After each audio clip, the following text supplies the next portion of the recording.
wideouts. We've got nice football weather tonight with lows dropping to the 60s. I'll have the rest of the forecast coming up. Right now on News Channel 6 and 7, a local shelter will soon host an event to help pets find their forever home. What you can expect at the event.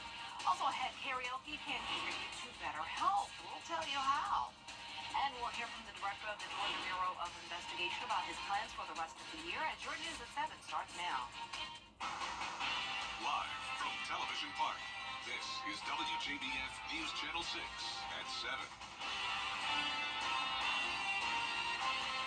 Good evening, everyone. You're watching News Channel 6 at 7. I'm Dee Griffin. Thanks so much for joining us. Coverage you can count on begins as a local animal shelter is asking for your help to find pets a new home, one they deserve. Maria Smith took a visit to meet all of the animals ready to go home. Friends of the Animal Shelter is hosting their annual Clear the Shelter event, providing ready-to-go pets just like this one here. Sunny and the other animals are the reason FOTAS hosts the event every year. The event takes place Saturday, August 24th, and shelter leaders say they've done the hard part. Between 11 a.m. and 3 in the afternoon, you'll have the chance to meet a furry friend you love. We absolutely have to find homes if we want to save these lives. We're at that time of the summer. People are busy, back to school, families are busy, and they're forgetting about the need here. This is our busiest time of year. Our intake, we're getting 22 animals a day. A reminder that pet fees are waived. All you have to do is show up and pick your next family member. In Aiken, Bria Smith, WJBF, News Channel 6. Meteorologist Miller Hyatt. Miller. Yes, sunshine, temperature of 8. The United Way of the CSRA launched its 2024-2025 fundraising campaign with a kickoff breakfast this morning. Today, the organization revealed its theme, Imagine with Us a Greater CSRA. The fundraising goal for the year, $2.4 million. These funds will be used to support initiatives and programs benefiting the community. Jenny and Brad were lucky enough to get to take part in this event again this year. After this morning's event, nearly 400 volunteers participated in Project Serve, completing volunteer projects across the CSRA. For us, it's an opportunity to give back to the community, help others where they need some help. We'll be actually going into a facility where we're just going to be prepping up yard work and also doing some landscaping, I believe. But it's something that we're kind of anticipating, and we're kind of happy to do it. So we're looking forward to that. We have much more about the United Way of the CSRA and how you can help if you can and are inclined to do so. Just go to our website, WJBF.com. If you're a karaoke lover, this one's for you. Hannah Latier shows us how a local music therapy group is showcasing their talents through song. Community Chords, an Augusta Symphony program, was started back in 2019. Since then, it's been helping adults with disabilities communicate through music.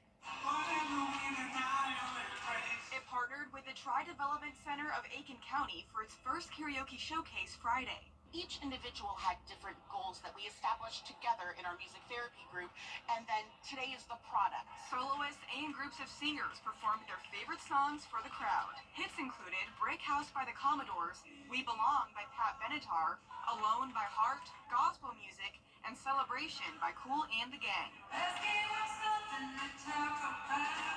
The pandemic was a hurdle for the first few years of the program. When the pandemic came, they were devastated because it was like everybody separated. When we were able to come back, we did a virtual, and she was all the little heads everywhere at the different locations, and we still did it throughout the whole pandemic. Neuroscientists say language and words and music and sounds are interpreted in different brain hemispheres. Programs like this help some people communicate in ways they usually can't. Music therapy services helps make music accessible, but it also builds confidence, and folks have fun and they forget about anxieties and worries and troubles, and we can really be a community together in music. Well, I like all the performers. They did good. And the performance Awards being at the iconic Miller Theater made it all the more special. This is a really amazing stage. I have been here for a multitude of concerts over the years. We've had some big acts, and for our individuals to have that opportunity to get up on the stage and just the guts and Deborah's work through them, through their anxiety and different emotions, but being able to see them shine and have their moment, their name on the, I mean, how amazing is that?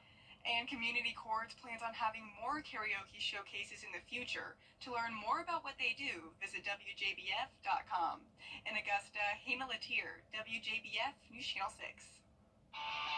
And we hope you'll join us for the most comprehensive coverage of high school football around this area.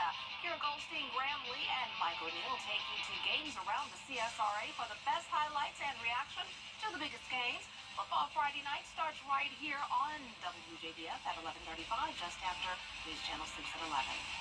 Tonight, Thomas Jefferson Academy. Get it out. It's Friday, y'all. Thomas Jefferson Academy will take the field for the first time since the death of a teammate. This is a very serious story, a serious matter. Carter Gay died in what the Jefferson County coroner calls a tragic accident this season.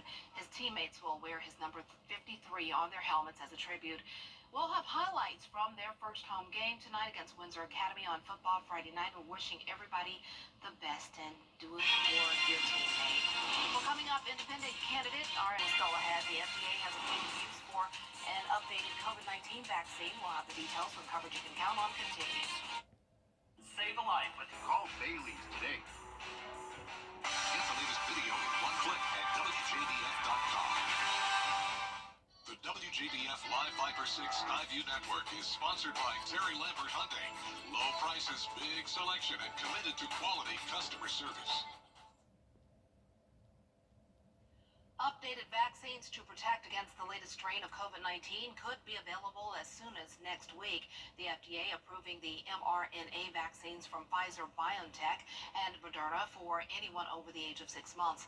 Alex Stone has the details. The FDA is giving the green light for updated COVID vaccines from Pfizer and Moderna, which have been designed to better protect against the current circulating variants of the virus. The best plan going into this winter is for everyone to remain vigilant, to use the tools we have, vaccines, testing, treatment, against the illnesses responsible for the majority of fall and winter deaths and hospitalizations. The FDA says vaccinations continue to be the cornerstone of COVID-19 prevention and can help avoid the lingering symptoms of long COVID. The only way you get long COVID is by having COVID, and vaccines can help prevent COVID. Updated shots are expected to be available at pharmacies and in doctors' offices in the coming days or weeks. Their release coming just as kids are returning to school. The updated versions are approved for those over 6 months old, and medical professionals are encouraging anyone who's at high risk due to age or underlying health conditions to get vaccinated as soon as possible. Health experts recommend getting vaccinated sometime in September or October. It's going to take a few weeks to get that protection, which may last for several months heading into what may be a winter surge. But vaccine records show many Americans have not been staying up to date on COVID shots. Last year, about 22 to 25% of people got the updated booster, which obviously takes down the total population immunity, so we should be focusing on education and awareness. The FDA says you are eligible for the updated vaccines at least 2 months after having your last shot, and if you recently tested positive for the virus, the CDC says you may want to wait 3 months after having COVID to get these updated vaccines. And for those who like to keep COVID rapid tests on hand, for the 3rd year in a row, the government is planning to relaunch its covidtest.gov website at the end of next month, once again offering free tests. Alex Stone, ABC News, Los Angeles. Hey, CSRA. Channel 6 special presentation, Athletes Who Inspire, is presented by Gymnastics Gold, celebrating 30 years of gymnastics excellence. If you're sitting at home bored, scrolling through your phone or tablet might not be the best answer. A study from the American Psychological Association finds swiping or scrolling through videos could actually make you even more bored. An act called digital switching, which is watching a short snippet of a video online before moving on to another video and another, is found to increase boredom. Really? Who did that study? Well, this weekend, the weather will make you want to head outside, so no need to be on your phone. Temperatures will be on the warmer side, near 90 on Sunday, and it gets hot again next week, so don't put away those flip-flops. just yet. I like that. Don't put away the flip Yeah. flops. All right. Thanks so much for joining us. Don't go anywhere because football Friday night begins soon, and we'll see you later on tonight.